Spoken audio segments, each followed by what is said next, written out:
संगीत दिग्दर्शक ही जी पोस्ट आहे किंवा हे जे ही जी संकल्पना आहे ही या नाटकाच्या रूपाने अवतरली आणि पहिले संगीत दिग्दर्शक आपल्या नाट्य संगीताच्या क्षेत्राला आणि एकंदरच संगीत सृष्टीला लाभले ते म्हणजे गोविंदराव टेंबे.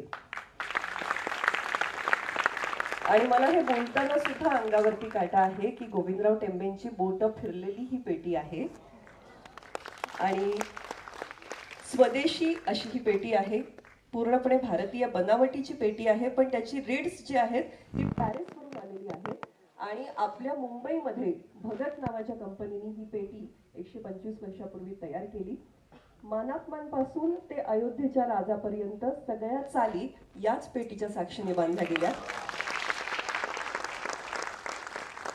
आणि काय म्हणजे गोविंदराव टेंबेंची प्रतिभा ही किती काळाच्या पुढची होती की या पेटीमध्ये अशी योजना केलेली आहे की आपल्याला पाश्चात्य सुरावट सुद्धा यावर वाजवता येते आणि त्याच वेळेस भारतीय सुरावट सुद्धा, त्यासाठीची खूप वेगळी टेक्निकल बाजू यामध्ये बांधली गेलेली आहे. हे सगळं इतकं अद्भुत आहे की मला वाटतं हा आज आशीर्वाद आहे की ही पेटी आपल्याबरोबर आहे आणि त्यांचे सूर आपल्यासोबत आहेत. मी शंकर एहसान लॉय, ज्योती मॅडम आणि सुबोध तुम्हाला विनंती करते की आपण या पेटीचं पूजन करून आशीर्वाद घेऊन आजच्या कार्यक्रमाचा प्रारंभ करू.